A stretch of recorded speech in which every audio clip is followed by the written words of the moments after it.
familiar faces and some new faces here. And I hope that we can provide some greater insight as to what's going on with our benefits. It's been going on a long time, and I think you'll hear from my colleagues a little more about sort of the history of the attack on public worker benefits overall. I think it's also ironic that nurses are striking in our area, and they're striking over health care.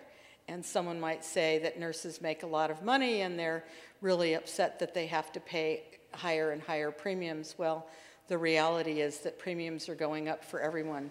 And when I'm looking at many people who make under $24,000 a year, when I look at setting affordable health benefit rates for active employees, and I look at basically the lowest paid. I don't look at the $300,000 a year head of the Muni Railway, who used to be my boss. I don't look at that person because that person can afford whatever the premiums are. The interesting thing about that, and about Mr. Adachi, who has Proposition D on the ballot, is that they don't actually pay those premiums. They don't pay for their retirement. They negotiate deals that let them get $340,000 a year plus all their benefits paid for. So the most they have to do is that $20 copay when they go to the doctor.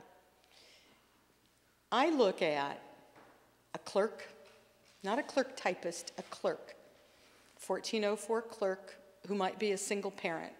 So that individual has to afford a family rate. Can that person afford $1,200 a month out of their paycheck? Well, that's more than one paycheck. That's actually 1 3/4 of the paychecks that they're taking home. So I realize that $1,200 a month for a family rate is unaffordable. And I have to figure out what I can do to negotiate those rates. And we do in the city. We save the city and county anywhere from $25 to $50 million on average annually. We have saved them well over $100 million in the last 3 or 4 years just on how we negotiate with HMOs and our PPOs. And so when I see this attack on our benefits saying that we have to pay more, and the city wants retirees to pay a bigger share, they resent the fact that they have to pick up even 1 penny for retirees. When they say we have to pay more, I'm looking at how we can afford it. Who in this room lives on $24,000 a year? There's a couple of us eking by. But when many of my colleagues are bringing in only that or less after 15, 20, 25 years of service to the city, it breaks my heart. And I'm trying to figure out how I can keep premiums affordable for them. The other thing that Prop C does, there's a couple things that Prop C does, but as we get older and we qualify for Medicare, almost every medical program anywhere will discount what you pay to Medicare from your premium rate, because why would you pay it twice, okay? So that you get to pay your Medicare premium and then you pay for your supplemental insurance. Prop C eliminates that for a group of individuals and has said, no, they're going to pay twice. They don't get the discount for Medicare. That's an outrage. These propositions have taken away everything that we have worked for and fought for, and you'll hear from my colleagues about the history of how we came to the benefits that we came to. Those individuals who set up the city charter years ago in the 30s wanted employees to represent the city, to live in the city, to be decently compensated for their work, and to be benefited at a time when people weren't getting these kinds of benefits. They set up a good retirement system. We are number 2 in the nation at 91% funded. That's unheard of.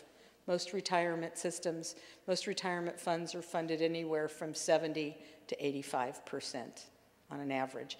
And then they add benefits and discover that they can't meet their liability. San Francisco doesn't do that. Any improvements that we put in, we make sure are pre-funded and that the money will be there in the future and it will not take from the employer.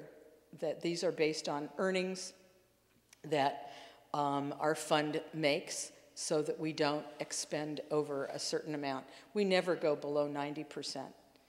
And I want you to know that there was a 15-year period where the city paid nothing for retirement benefits because the fund was making money, all right, at the stock market. And at its height, our retirement fund was 134% funded. That is unreal in the retirement pension world, anywhere in the world, let alone in this nation. So we have had a very stable system. It's not broken. Mr. Adachi is lying through his teeth. This is an effort to sway everyone to think that the systems are broke, that they need more money, that we can't afford workers, that we can't afford pensions, we can't afford benefits, and that is not the reality. We have set up, especially in San Francisco, very sound systems that have sufficient funds to meet our liabilities for now and in the future. We've looked at, and you'll hear from David Williams about GASB, the Government Accounting Standards Board that set these standards, that is causing everybody to panic over how much money is needed in the future.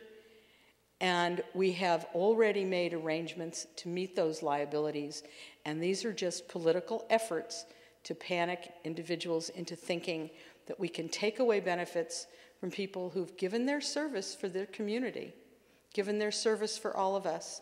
And there's a number of you here who are fellow travelers in that world who have given years and years of your life to serve this community and this city. And so we've worked hard. We've taken wage cuts. We've taken wage freezes. We've gone at below market rates to maintain our jobs for years, to help the city sustain itself. And yet the city continues to spend with abandon on those projects that it wants, or that different politicians want. And they're not willing to provide for the workers that do the work and sustain our infrastructure and our city and our community. And so further down the road, we'll have an opportunity, I think, to have more discussion about some of the details of these horrendous propositions that are on the ballot and the history of how we got to this place. I'm a member of the, and president of the chapter for identification purposes only. I just want to go back a bit to 2008, which is when the first Prop B was, should we say, negotiated between what was the Public Employees Committee of the Labor Council and the city. It was in response to this, as Claire mentioned, this crisis of GASB, and being able to, although you didn't have to legally do it, there was no binding thing, they created this crisis in people's minds that we needed to fund our liability. Otherwise, there were going to be more and more cuts. It was going to get worse and worse. So we in San Francisco responded to it. Many other counties didn't. Many other counties went into negotiations but didn't come up with a deal. We actually came up with a deal. It improved retirement for a number of people so that if it went from 2% at 60 to 2.1 at 60 to 2.3 at 62, which is a 15% improvement. So that seemed like a positive thing. It also created the compounding of the supplemental COLA, which was a new thing, which is this year what they're trying to get rid of. So they're actually going back on their word and trying to redo what they apparently consider a mistake at this point. It also created a GASB Retirement Health Trust Fund and a board that would oversee it, which was a board where some of the members are actually elected by us, but at least one. It, however, created two negative things. One was it created two tiers in terms of the vesting. It restructured the vesting for retirement in a way that's consistent with the East Bay and most other people, but ours used to be vastly improved to anybody else. It was 100% vesting after 5 years. Now you have to be 20 years before you're 100% vested, and it goes up in a graduated kind of way that's similar to Alameda County and other counties for health benefits. And it created a situation where new employees would be paying 2% of their salaries into the trust fund. The interesting thing about that is, as I say, it was a bargaining of the public employees unions with the, you know, under the auspices of the Labor Council that created the agreement to put it on the ballot. But it was actually voted on by the SEIU 10-1 members. And it went to them without recommendation from the bargaining team, and it passed, and it was contentious.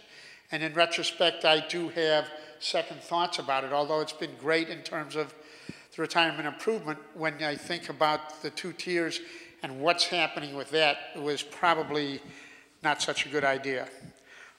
Anyway, so then last year, 2010, Jeff Adachi comes along and he introduces this new Prop B that basically has a negative impact on pensions in every way, form, and manner, and also had in it a health service system piece, which actually we're glad it did, because that's what it was its downfall. If it hadn't had the health service piece in it, it might well have passed last year. So he comes back this year and does it again. It set the stage. He comes back this year without the health service piece. There is actually very little, if anything, in the current Prop D that negatively impacts retirees. However, current retirees.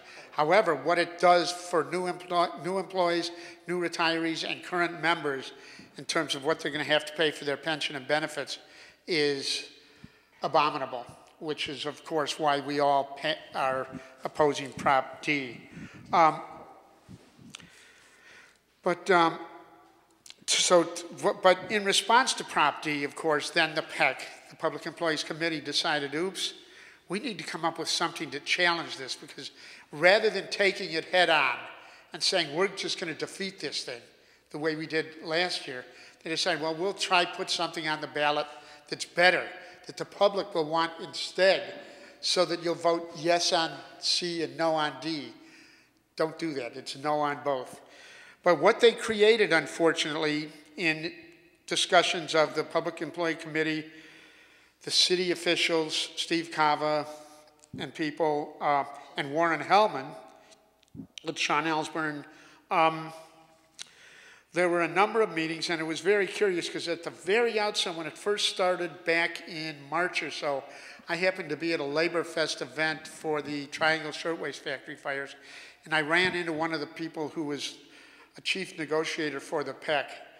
And that person, I asked that person, I said, now why are we doing this? Why is, I hear that the retirees are going to be under attack in this thing. He said, why is that? He said, well, because they're easy targets. And I wondered, now what does that mean, easy targets? And I think by the end, hopefully you'll understand what it is.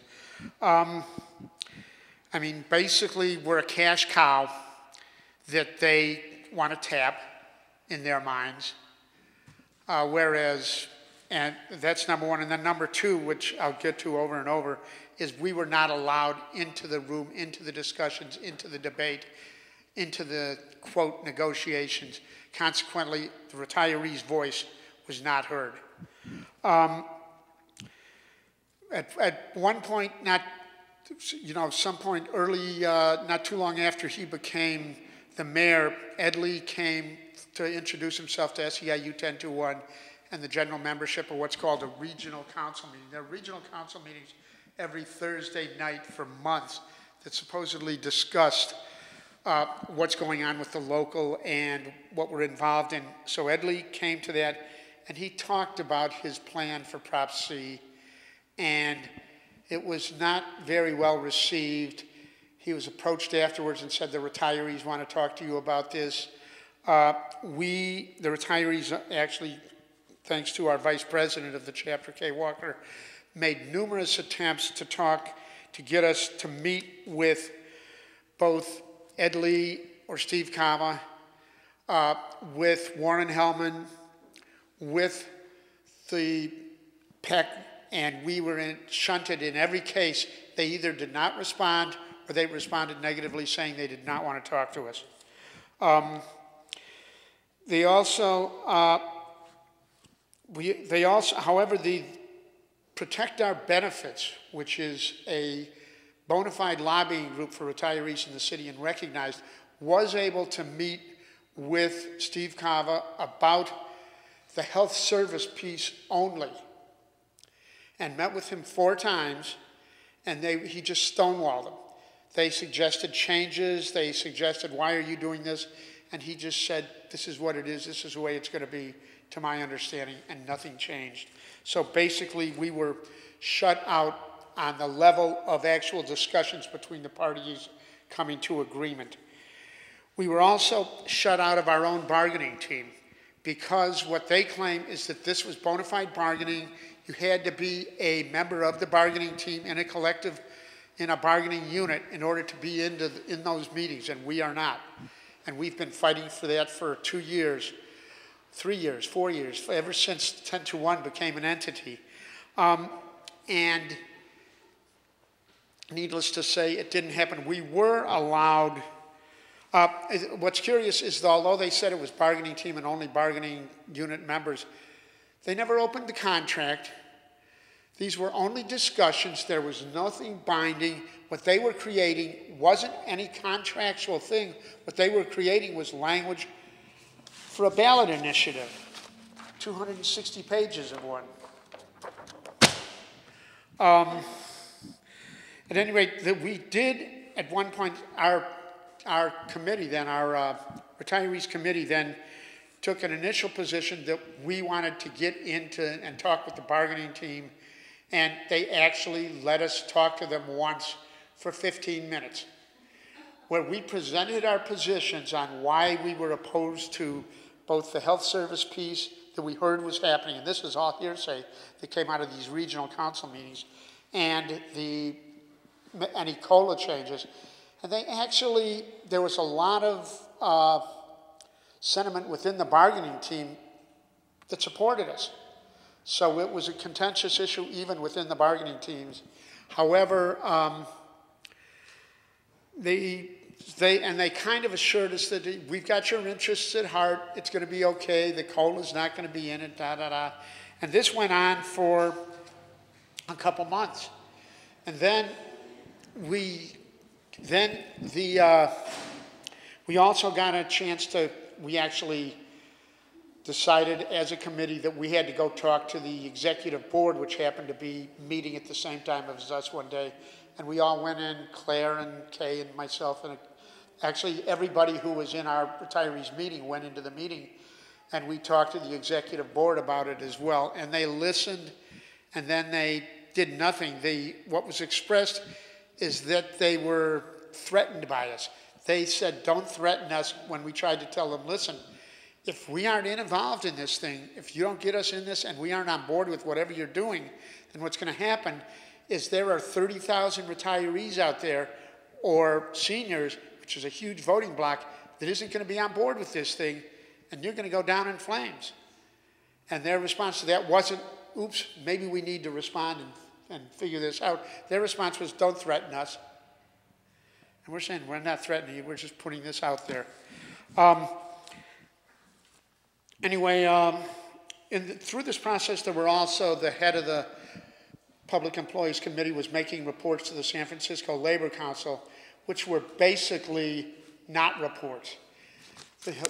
They were reports that trust us, that everything's going well, with nothing about what was going on, nothing about content, nothing about what they were doing. So the Labor Council was totally, the delegates of the Labor Council were totally in the dark. Finally, as we got down to the deadline where any language had to be submitted for the ballot, on a Friday afternoon, there was a special meeting of the Regional Council, I guess it was Thursday actually, and they told us at that meeting that they had a final version, final language.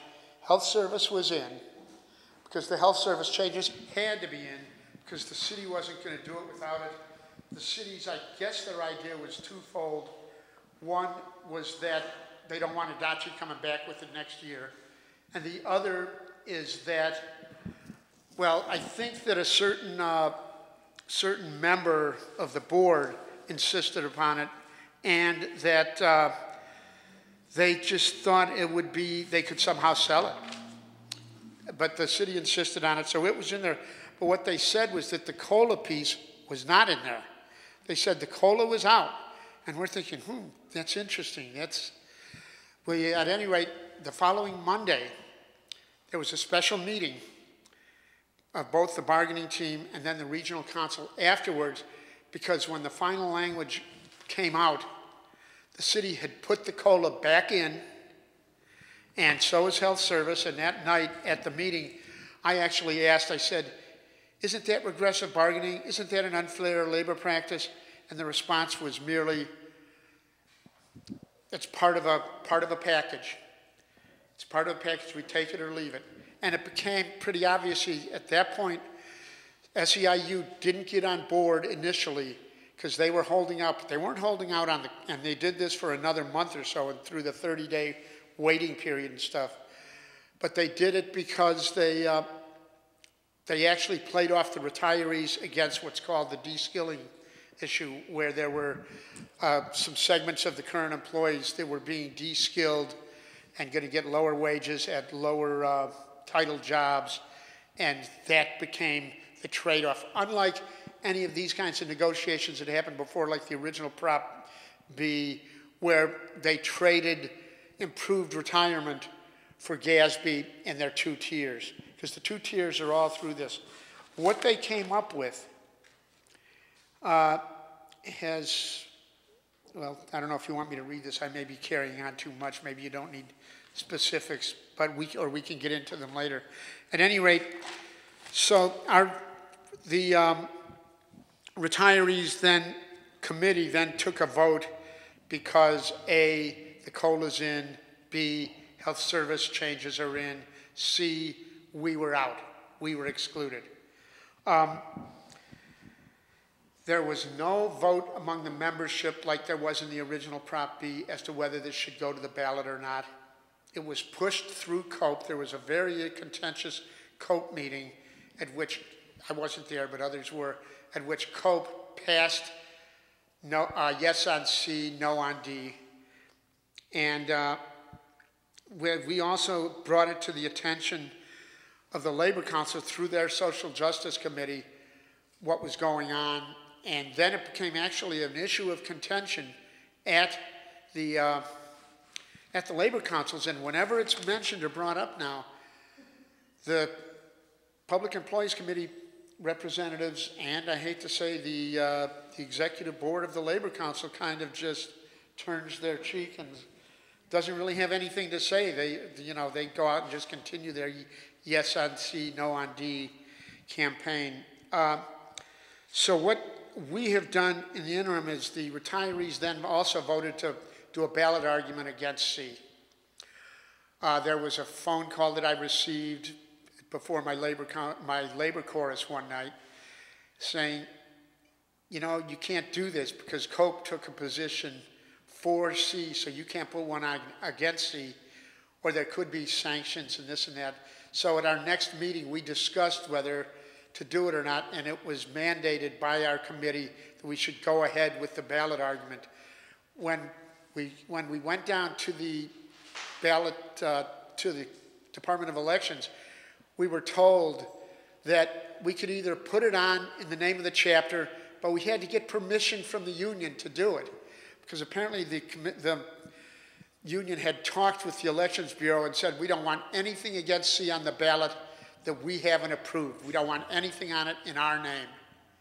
It was funny because they had asked me to actually sign a ballot argument as chapter president for D, which I did, or excuse me, against D, which I did. But we then had said, but you can't do it as a chapter without permission, but you can do it as an individual. So there is a ballot argument that will appear that's under my name as president of the chapter for informational purposes only.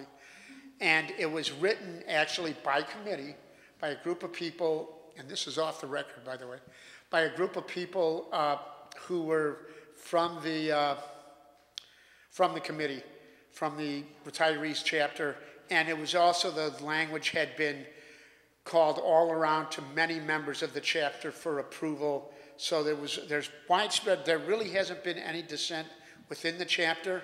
I believe there's probably dissent out there, but those people aren't coming to meetings, so I don't quite know what to say. At any rate, since then, we have also, had at least a couple press conferences, put out flyers about no on C, yes on D.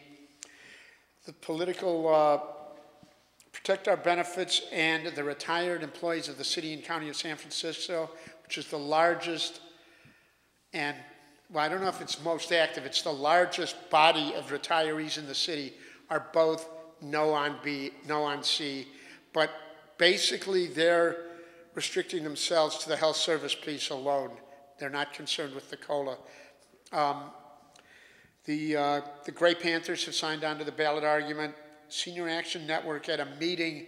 It was very interesting because the mayoral candidates were all there, and at the end of the meeting, when there was supposed to be discussion about Prop C, the time got used up in an instant.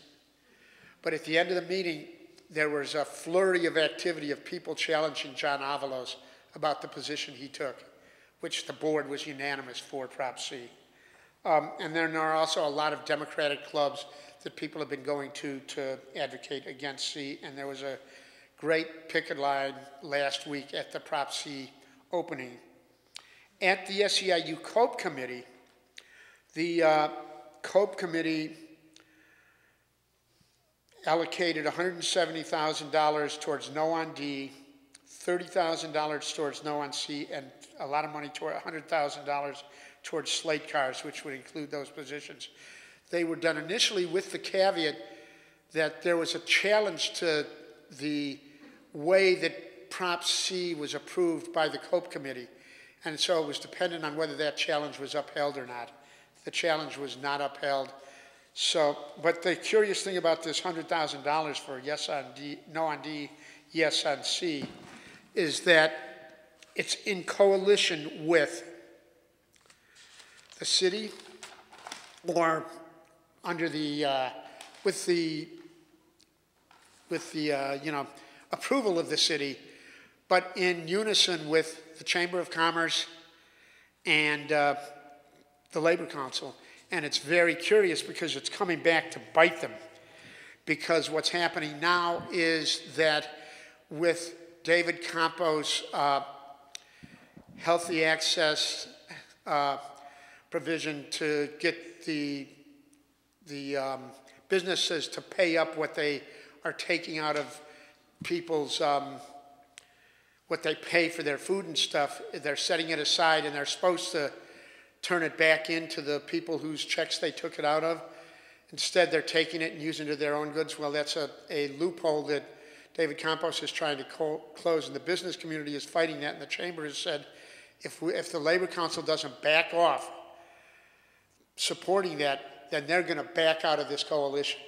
Now, I don't know what's going to happen since Ed Lee announced yesterday he's going to veto it anyway. So maybe that's what they're doing to preserve the peace, so to speak, or their coalition for C. At any rate, it's all, to sum up, it's all part of this general attack on pensions that's going on nationally. We're hearing that they've wanted to see where the yes on D money is coming from on Thursday, because they believe that Charles Schwab is investing in yes on D, and Charles Schwab gets a lot of his money from the Koch brothers. So there may be national money coming out of Wisconsin, coming out of all the people that are fighting pensions and Medicare and Social Security on a national thing that's going to start floating into this campaign for yes on C. So we got to keep our eyes on it, and I think that hopefully opens up the discussion for more. Well, thank you, Claire. We did take Local 21 from about 500 members to about 6,000 when they decided that they didn't want me anymore and fired me. And the union has had some growth since that time, mostly because there isn't that much competition. and people really do need unions or something like a union. I don't have anything specific to say. I do have a number of ideas that I do want to throw out here. In terms of public worker pensions, I think it's important to note that public worker pensions probably account for most pensions. In other words, most people don't have pensions, and that's pretty serious. There was a time that I can remember in my lifetime, and I've hit 78, so it's been a long life already, when public employees said, we want pensions like those people over there in the private sector have. We want wages like they have over there. We want health plans like they have over there. Well, all of that has disappeared, or most of it has disappeared. Well, part of it is because whatever private sector pensions there are not nearly as transparent as you have in the public sector. So that if you have a good pension at a particular company, it's just possible nobody knows about it. But the fact of the matter is that pensions and the world out there have been disappearing rather quickly. So right now, what the geniuses are able to say about public worker pensions is, why can't they be like everybody else? Just like we used to say, why can't we be like everybody else? That's not very good. The other thing that I thought is worth talking about or mentioning is the fact of unions, since most union members, and many union members at any rate, are public workers right now, and that's the sector that's probably the most organized, except for some smaller things here and there. The problem is that unions have become, for their members, often just another bureaucracy that has to be dealt with. So they're not involved with their unions. They don't believe that they have any kind of ownership of their organizations. And when you have people who actually try to shout about things and talk about things, the answer that you get is that, if you get an answer at all, we just heard some of it from Dave, he didn't quite put it the way I would put it, is that they try to kookify you and make you a little bit crazy. And what are you doing out there? Just these old timers, you know. So don't listen to them. And we don't have to listen to them. They can come to meetings sometimes, and we might talk to them once in a while, but not really. But if you then take the thousands of union members or fee payers, whoever they are, who really view their unions not as their own organizations or their own tool, but another bureaucracy that they need to deal with when they have a problem. And it's not always very easy to deal with it only when you have the problem, because you really need some ongoing things, ongoing organization, or it doesn't really do much for you. So we're in a very funny time right now, I think. So we talk about public worker pensions. Actually, we're just talking about pensions. Are they being attacked? How to defend them? Well, it's fairly easy to attack public workers' pensions in terms of the rest of society, because they say, well, they have all these fancy things that you're paying for with your taxes, and you don't have them, and nobody else has them. So it's a very contentious kind of thing, and it's also phony. Instead of saying, like we said years ago, we want pensions like they have, they're saying, we think they should have nothing like we have. And that's the kind of noise that's all around us. Like I think I would rather have seen something said instead of San Francisco public worker pensions. I'd like to see San Francisco pensions. Who has them? What do we know about them? And who doesn't have them, and why haven't they? And what about all these companies that we used to look at? We used to say, we think that we should have pensions like they have in this industry or that industry. Many of those industries don't exist anymore. And some of those industries that still exist are quite faded copies of what they were 20, 30 years ago. as manufacturing in general has moved on to the rest of the world and has left this country in large measure or in much measure. So when people talk about a lot of this, my friends at any rate, I still have some friends, what's going to happen with all of this? How are we going to get out of it? And where's the opposition and so on? Well,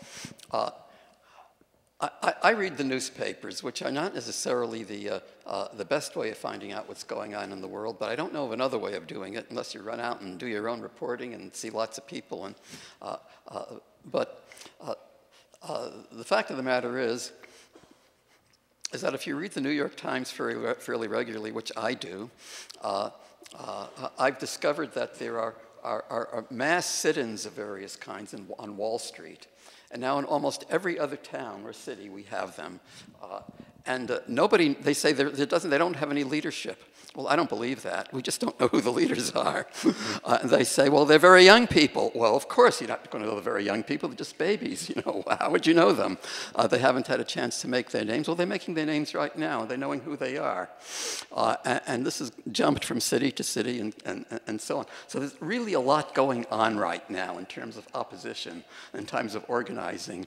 Because what I would say when people would talk to me, even a month or so ago, about when are people going to wise up? When they're going to start doing something? When they're going to start making a noise? I'd say, well, I don't know, but it's going to happen. And well, it clearly is happening in a very noisy way right now because it's being reported in the newspapers. The newspapers will report it if it's noisy enough and news enough.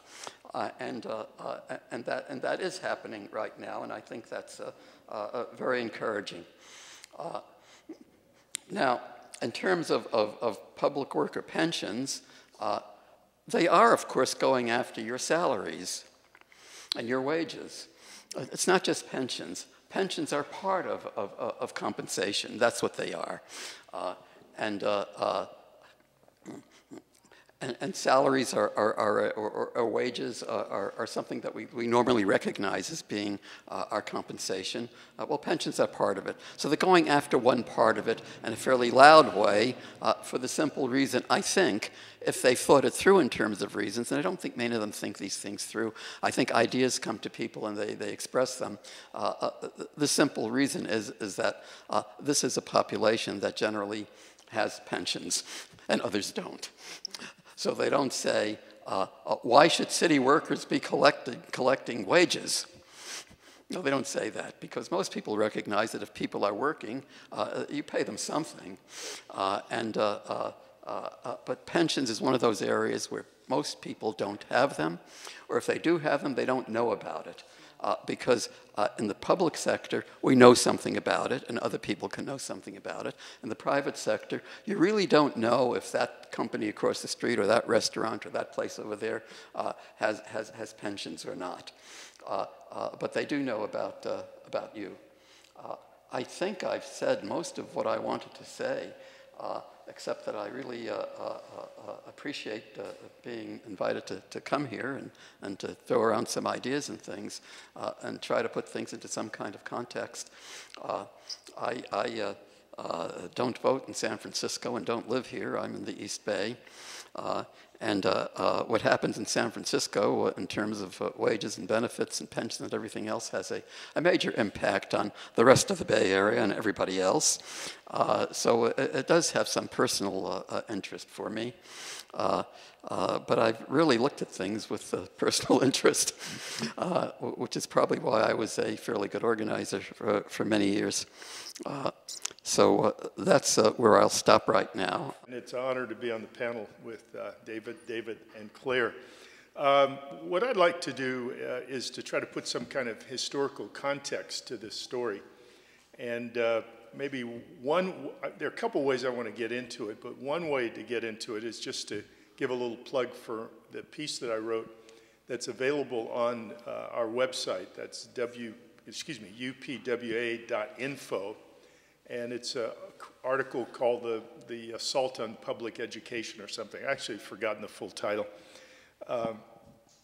But Steve asked me to do this a little over a year ago, and I thought it was something I could do in about 2 or 3 weeks. It ended up being 6 months of work. But I think it's a fairly informative piece. So I'd just like to make a few comments about that article. But I'd also like to talk about, kind of dovetail from the article and more or less give some assessment of where we are today and why we are where we're at. I also am prepared to make some comments about strategies and agendas and programs and all of that as well. But we'll maybe hold that for the Q&A. Just to put me into perspective, I taught political science at Cal State Chico for 32 years and retired about 11 years ago. And I'm only 36 years old, too, so it's a remarkable career. Pretty good at arithmetic. That's it. But the point about that is I receive a CalPERS pension every month, okay? And so I have very strong personal interest in this. But also I was hired 7 years ago at Skyline College to teach history. And so some of the advocates of attacking pensions would consider me a double dipper, okay? And I take great pride in that as well. Also, as Steve mentioned, I'm a member of the AFT Local 1493, which I'm also very proud of being a member of. The paper I wrote was a critique of a book written by Stephen Green-Hutt, H-U-T. Let's get that clear, because there is a guy that writes for the New York Times called Stephen Greenhouse. And I like Stephen Greenhouse. I'm not a fan of Stephen Green-Hutt. And the title of the book is Plunder, and the subtitle is something to the effect that public employee pensions are the cause of the bankruptcy of local governments. And so I jumped into this project, and some of the following is the result. What I argue in this paper is that the assault on the public sector is part of a systemic implementation of neoliberal policies starting in the 1970s. Aimed to restructure the U.S. and global political economy. Maybe another way of saying that, trying to establish a new accumulation model, meaning how does capital or the major corporations make profit? In critiquing Green-Hutt, what we tried to do was to expose his shoddy and fraudulent claims that are importantly used by members of the political establishment, both Republicans and Democrats, by the corporate media, and for that matter by union leadership as well, to justify this assault. Without going into a lot of details, there are 4 or 5 areas that we looked at fairly closely. One related to the shoddy and selective research is there's this emphasis, and Claire kind of addressed this a moment ago. They banter about that there are like 24 CalPERS pensioners in the state that earn over $200,000 a year, or there are 5,218 pensioners in both STRS, CalPERS, as well as the UC retirement system that earn over $100,000. Well, when you begin looking at the total number of retirees, these figures become infinitesimal. For example, if there are 24 pensioners making over $200,000 from CalPERS, there's the exact figure is 492,000 pensioners. So I got a calculator out and figured out that was like 0.00016 or something, you know, which is not very significant. But it's those kind of figures that are thrown around in the public discourse, which feeds the anger within the working class or the unemployed sectors that we're privileged and elites. In the area of these outlandish pensions. We've looked at figures where if you're a retired public worker, and say a teacher, and you've worked 18 years, you bring home about $1,100 a month after you retire. The average CalPERS pension is less than $36,000 a year. And for a family of two, that's below the poverty level. I think we're all familiar with this related to the figures, and friends and maybe even our family members as well. So these are not shocking results, but the important point is this is the kind of stuff that's being bandied about and is being used as the argument to attack public employees. There's tons of stuff to talk about, but what I'd like to do maybe is just to emphasize three main things. One is neoliberalism. One of the most misunderstood terms, I think, in our society, and in fact, very, very few people even know what neoliberalism means. But neoliberalism is a hegemonic ideology, or a dominant ideology that is promoted by capital through a mediated process of media, academics, whatever, to more or less, to be very candid, to brainwash the public as to this is what the acceptable agendas should be. These are the parameters that we should operate in. Neoliberalism was basically concocted in the 1970s as a reaction to the crisis that capital and the US state was going through in the late 60s and early 70s. The crisis, to simplify it, was one, corporations by the late 60s were experiencing falling rate of profit. We see the rise of inflation, stagnant growth, which became known as stagflation, which filtered throughout the 1970s. And there was an overall structural crisis of capitalism, not only in the United States, but globally. And so dominant economic interests, the political establishment, as well as the policy planning structure, and for that matter, the corporate media started drumming up a movement to change the corporate liberal model that all of us grew up in. The best way to describe corporate liberalism is, the corporate liberal model, the best way to describe it is the New Deal and the Great Society, where government had a responsibility to regulate and manage the economy, to stabilize the market, and to ameliorate and, for that matter, co-opt protests and demonstrations in the society. The labor movement in the 1930s, the National Labor Relations Act, is a classic example of what I'm trying to describe.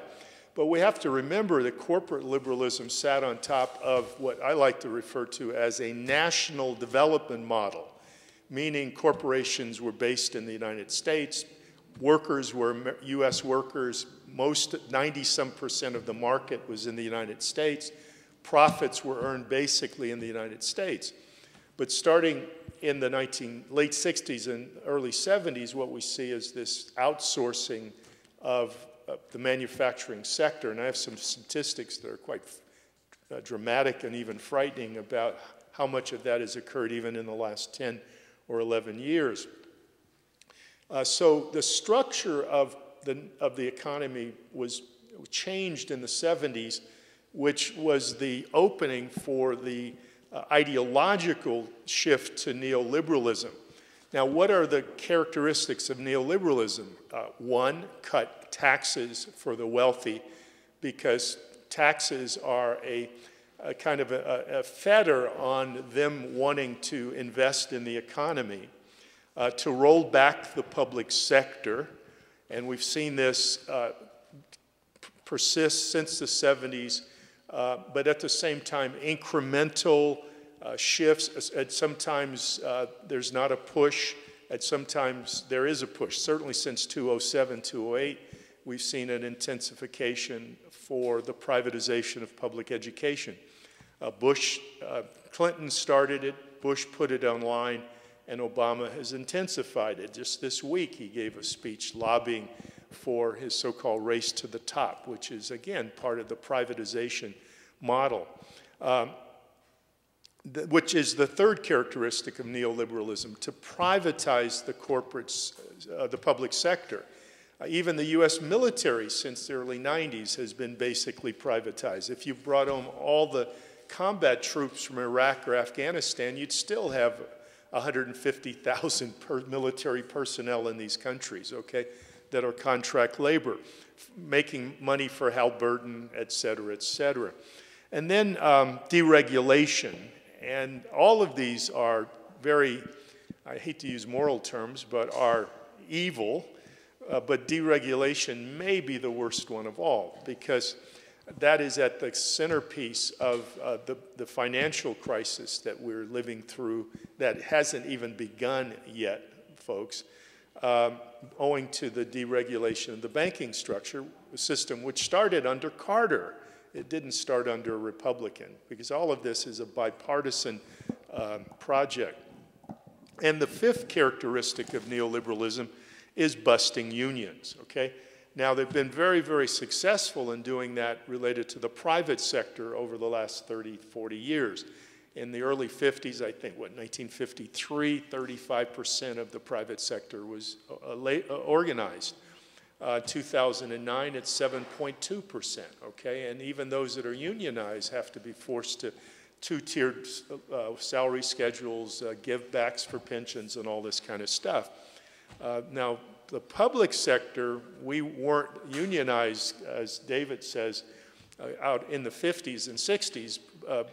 There was a gradual push, but the reality is that today, 36.5%, I think it is, of the public sector is unionized, as well as 42% of the local and state governments that are unionized. So obviously, they've been very effective in busting private sector unions, and now it's time to go after the public sector unions using the arguments that we proposed a moment ago. Now, again, this neoliberal framework, you can look at the public policy debates, the outcomes of public policy, and see them being carried out, see this framework defining all of that. For example, no taxes, or don't tax the rich, you know, et cetera, privatizing the public sector, et cetera, et cetera. So this has been pretty persistent since the 70s. It's underscored by so-called monetarist or supply-side economics, which is carried out by the government, but certainly the Federal Reserve Bank is committed to these policies, which brings us to about 2007, 2008. I think the second major point I want to say is that the crisis of 2007, 2008, which was both financial and economic, created an opening or a space for new possibilities or change or continuing the way we've been doing it. The problem with positive change is the liberal left, the left, and the rank and file of labor, we're not organized well enough to be ready for this opening, okay?